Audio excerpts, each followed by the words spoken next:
All right. What's up, everybody? Welcome to the Organic Guy podcast.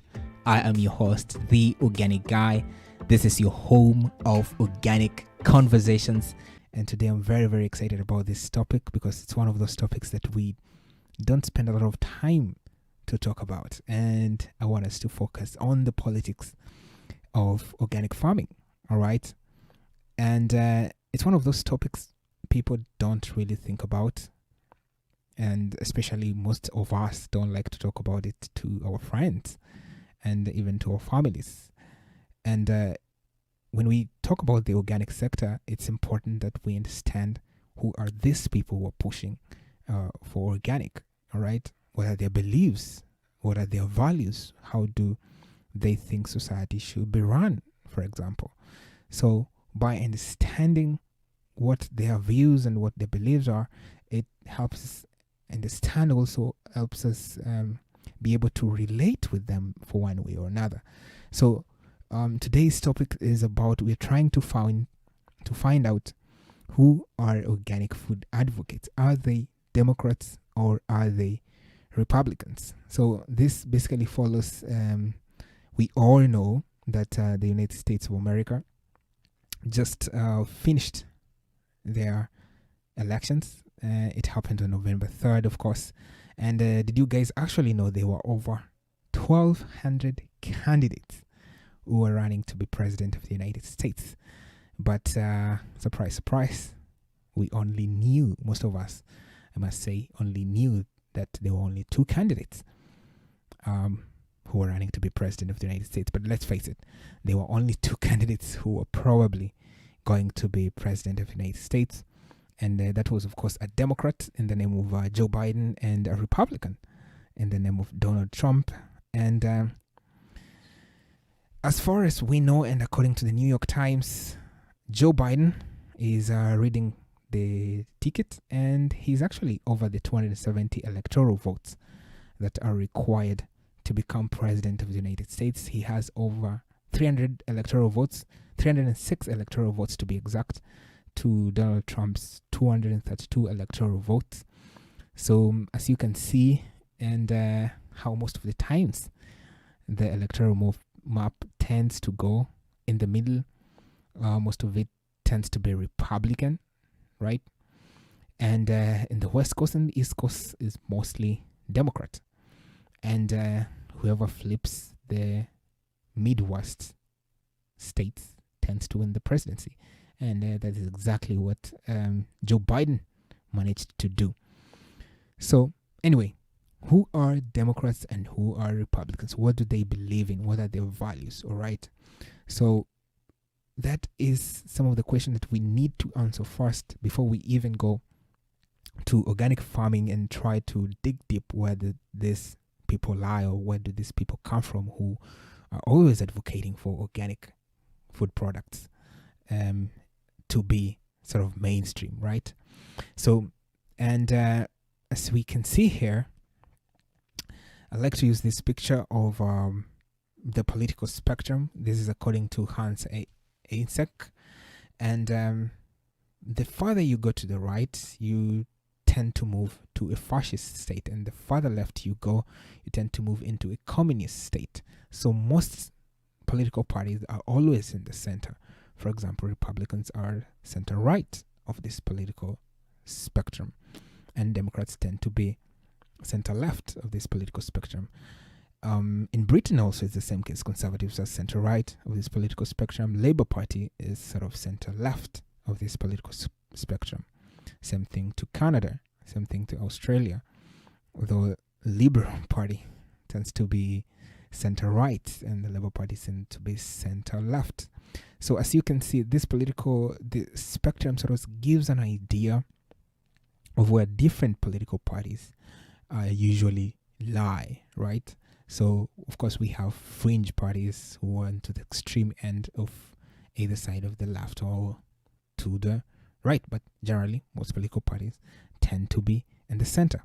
So anyway, what do these political parties believe in? Okay, what do Democrats and Republicans believe in? Let's go through some of the important issues first. On economic ideas, Democrats tend to favor minimum wage and progressive taxations, aka the higher tax rates for higher income brackets. And Republicans generally tend to believe that taxes shouldn't be increased for everyone, including the wealthy, and wages should be set by the free market. On social and human ideas, how do Democrats view it? They view it based on a community and social responsibility point of view, while Democrats tend to base it on individual rights and justice. Stances on military issues. I think here both political parties tend to increase spending for the military, but generally Democrats tend to decrease spending, and Republicans tend to increase spending of the military. How about gay issues? Democrats tend to support gay issues. I say most, because there's some Democrats who disagree, and same case to Republicans. Most of them oppose gay marriages, but we have, of course, some of them who agree. Stances on abortion. Most Democrats do believe that Roe vs. Wade should remain legal. As to Republicans, most of them do believe that it should be illegal. What about stances on taxes? Progressive taxes. They think that higher income earners should be taxed higher. Those are Democrats, and Republicans tend to favor a flat tax, okay, regarding of your income. How about regulations? Democrats tend to believe that government regulations are needed to protect consumers, while Republicans tend to think that regulation actually hinder the free market and jobs growth. How about healthcare? Okay, Democrats tend to support universal healthcare with a strong support of government, while Republicans tend to believe that private companies can provide healthcare services more efficiently than government-run programs, right? So we see that these are two political parties with absolutely two different ideals, two different values, and different visions of how a country should run. So how can possibly these two groups of people, be on the same page when it regards to organic? All right, so let's have a look. For example, we have the right winger here, Mr. Alex Jones, who is highly regarded as a right winger, the king of conspiracy theories. But if you go to his website, actually, he is a very huge advocate of organic farming and organic products. So in fact, I found this quote from his website very, very interesting to read, because it generally encompasses some of the original beliefs that the founders of the organic movement had in mind. For example, I quote from his website. It says, "When a farmer practices organic agriculture, pests and weed control are definitely part of the puzzle. But nourishing the soil and feeding and building up essential soil flora and fauna are the most important things farmers can do. The reason for this are that if you nourish the soil, well, it builds a fungal web and also increases the health of soil organisms that breaks down the mineral into sizes that plants can absorb. Healthy soils means healthy plants, and healthy plants rarely need pesticides and herbicides, even natural alternatives." So you can see he is literally embedded on the principles, on the values that the founders of the organic movement, the Albert Howard, had in mind when they were building the organic movement. Well, you might say, that is his employee writing on his website, doesn't probably believe that, but it's written on his website, so definitely he has a say of what's going on in his website. So on the left side of the political aisle, of course, we have the famous Alexandria Ocasio-Cortez, who is one of the co-sponsors of the Green New Deal. And we all do know that the Green New Deal tend to favor more of agroecological practices, organic farming, regenerative farming, carbon farming. And, they tend to be big on organic farming in general. So, for example, on her support for the Green New Deal tends to support a lot about carbon farming, and generally organic farming tend to better reduce the use of CO2 generally. So, and of course, the organic sector really did have a big and huge bump back in 2008 when Michelle Obama created an organic garden in the White House. Okay, what better marketing campaign can you really have rather than having the first lady of the United States advocating for organic gardens? It doesn't get bigger than this. It doesn't get better than this in terms of marketing for the organic industry, right? So we are seeing both Democrats and Republicans supporting organic movement. So the question remains, how is this possible? These two people have different visions of how society should be able to be run, but they tend to agree on this one thing, on organic farming. So for us to better understand this, we have to understand the history of organic farming. And personally, I don't think there's any better book to better lay this out really than Organic Farming and International History, which is edited by Lockeret. It's a very, very great book.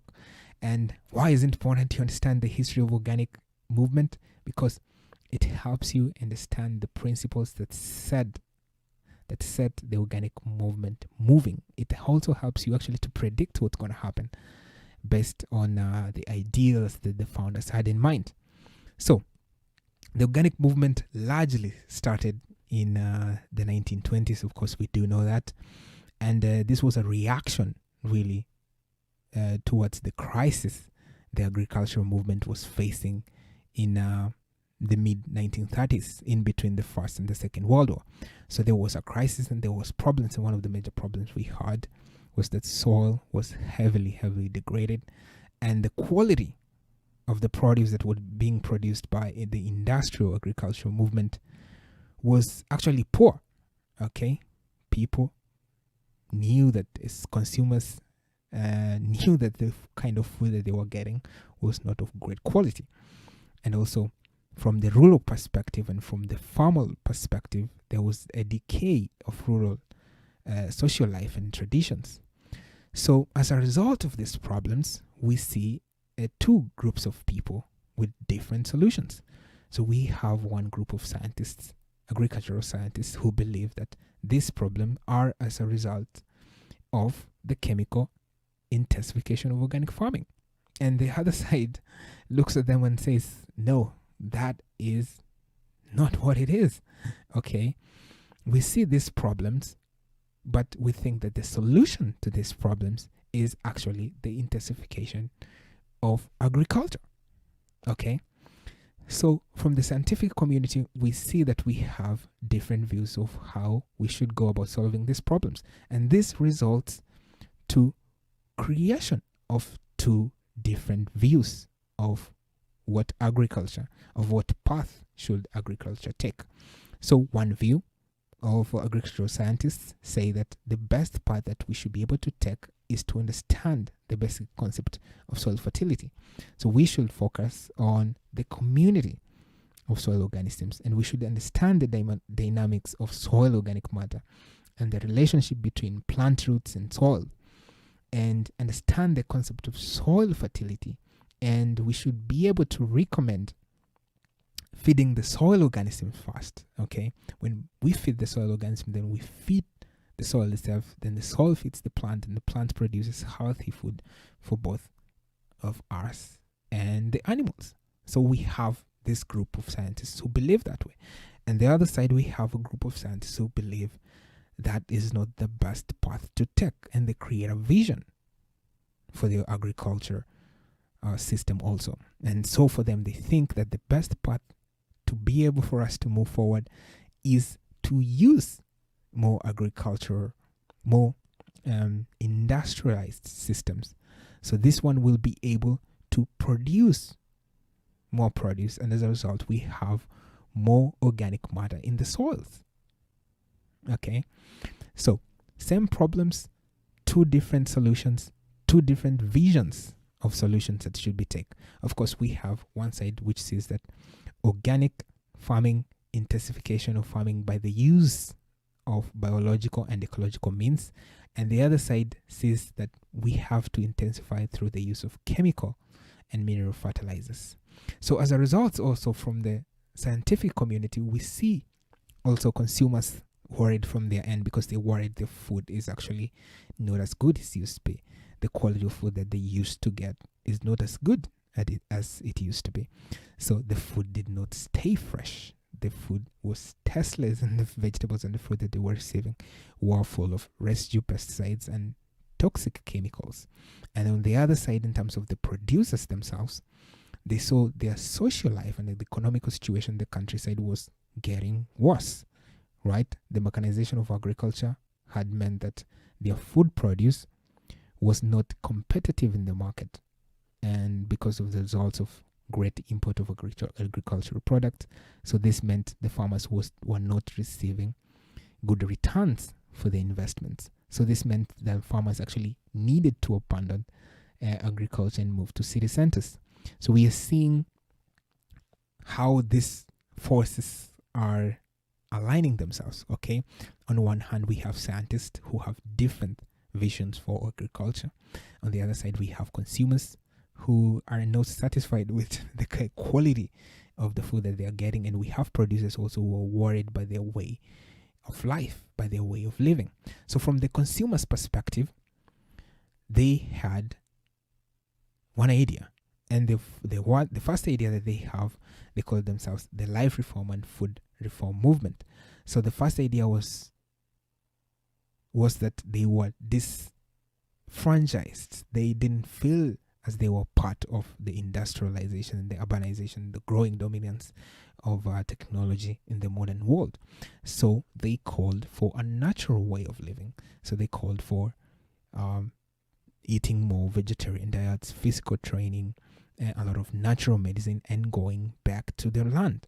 But what we see here happening is that most of these consumers don't actually keep their word, as very few members of the Life Reform Movement dares to move back to settle and start working as farmers.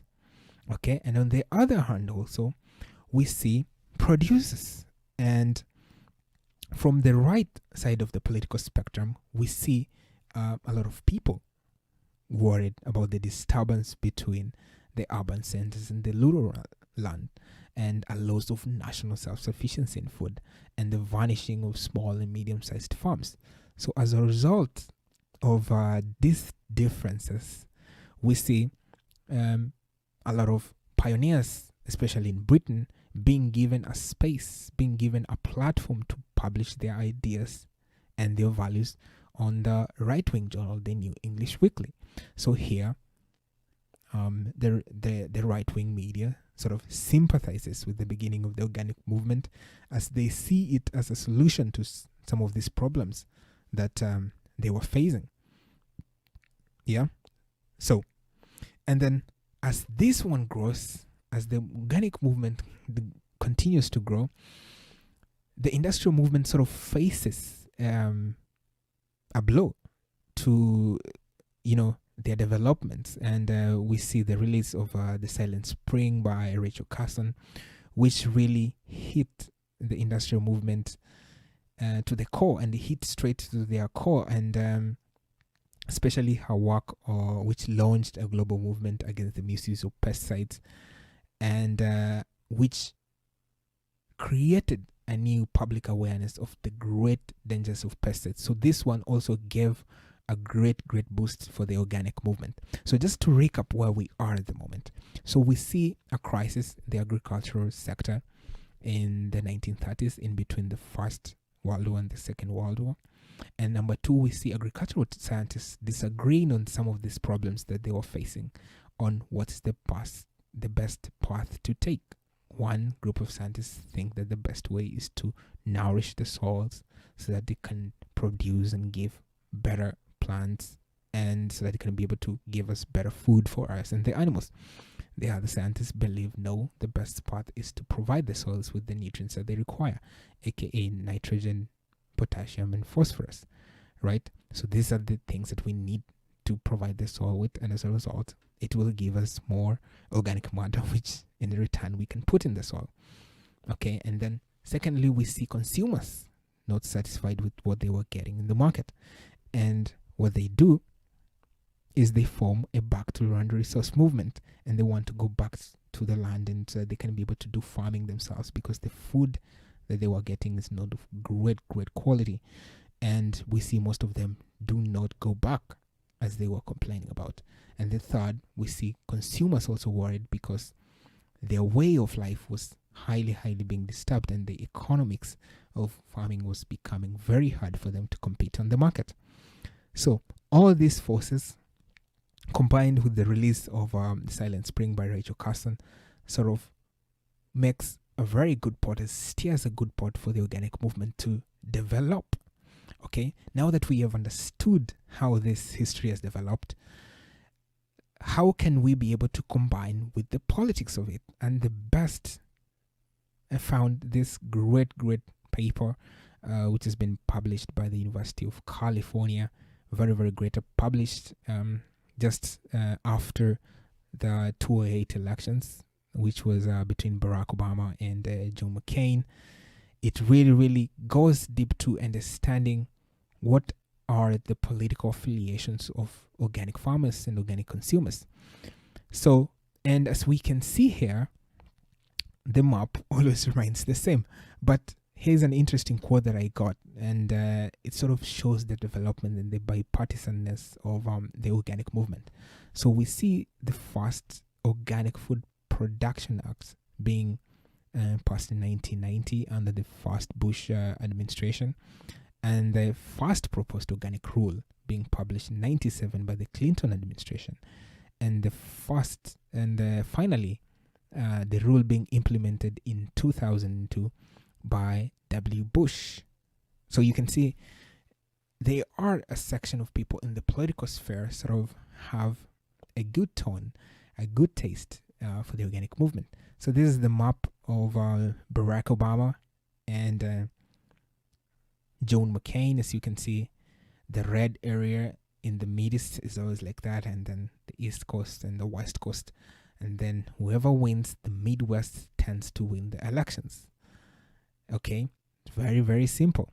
So what really caught my eye was this quote by an Iowa-based independent organic inspector, who says, and I quote, "Some observers suspect that the right-leaning contingency is in fact outweighs the left. Organic farming is conservative, small-time rural farmers making food for white liberal, yuppie and hippie types." Okay, so that for me, it's very interesting. Quote sort of connects to the history and to what we just gone through the history of the organic movement. So we see a lot of consumers being dissatisfied by the quality of food that they're getting in the cities, but they form sort of an idea of wanting to move back to the land, but they sort of don't. Okay, so and then in the rural areas, we have a lot of farmers who feel disfranchised with the highly intensified agricultural system and the mechanized agricultural system, because it deals a blow to their social life, to their social fabric, and to the economic system of the way they live. So we have that sort of contrast in there. And then just to confirm that, you can see in most Democrat run states, in areas like Vermont, for example, and San Francisco in the Bay Area, most of them tend to be Democrat organic farmers. And also as we move towards the areas like Texas, which is a red state, and central and the northern Texas and southern Idaho, parts of Montana, northern and central Kentucky, and western New York tend to have a lot of organic farms in the process, right? So, and also one of the great sensations of the organic movement in YouTube, of course, Joel Salatin of Polyface Farms in western in southwest Virginia, must say, is a self-described Christian libertarian environmentalist capitalist. And this sort of shows you and gives you a picture on where most of the farmers tend to lie. And so far, we can actually establish that most organic producers tend to be conservative. Most, I say, because there are some organic producers who are Democrat and who are liberal in their leanings. And this sort of helps us lead into the way of how these different groups of people sort of think. So as you can see, the history of the organic movement sort of shows us how it has developed over the years, and it gives us a hint of how different people are likely to lean or to have their political affiliations move into. So these two groups of people, Democrats and Republicans, what brings them together? All right. So in this particular short area, it seems there are two major things that brings both organic farmers who are Democrats and Republicans together. One is a sense of independence, okay, based on their relative reliance on external inputs and their freedom from corporate dictates. So, as of course we can see very clearly, the early organic farmers didn't respond well to the highly industrialized and heavily external input based farming. So they wanted a sort of independence. They want to be highly moved and caved into this particular kind of model. And number two, of course, is their sense of humility based on the fragility of farming with large ecological and economic systems, because these organic farmers understand that it is not an easy journey to be an organic farmer. So most of the time you tend to be humble on your activities. So having said that, how do these two groups of people approach problems? Okay, number one, Democrats, when faced with problems, tend to favor or tend to look for government for solutions. So most organic farmers who are Democrats, when they have problems and we have solutions, tend to look for government for solutions. And then number two, for Republicans, when they have problems, they don't tend to look for government. So they view government and corporations as the same corrupt category. So they sort of tend to look for answers between themselves and between the community. So they have very low trust for the government as well as corporations, but Democrat organic farmers tend to favor the government as to provide them solutions. So I really hope so far you're following this story very well. And the reason why we had to go through the history of the organic movement is because it has given us a perspective of where different people lie and what is the history behind it. And as you can see, sort of understanding that history helps you know or help you predict how people are going to align themselves. And as we can see, most organic farmers tend to be conservatives. Why? Because we see in the early years, most of them had a huge distrust for these two groups of people of the chemical, highly intensified agricultural movement.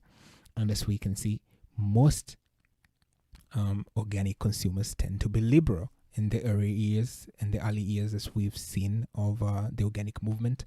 Most organic consumers in the city were dissatisfied with the kind of quality food that they were getting. So they sort of saw organic farming as an alternative, of providing the kind of quality food that they were looking for. And in terms of solutions, we do see that Democrat organic farmers tend to look for government, while for Republican organic farmers don't trust the government, and so do the corporations.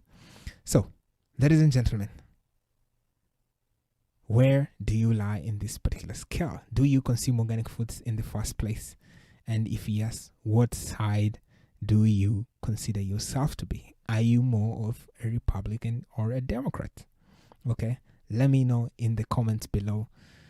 And if you like this content, make sure you share it, make sure you like, and of course make sure you subscribe, and share it with someone who you think might be interested, because there is a lot of great content coming on your way.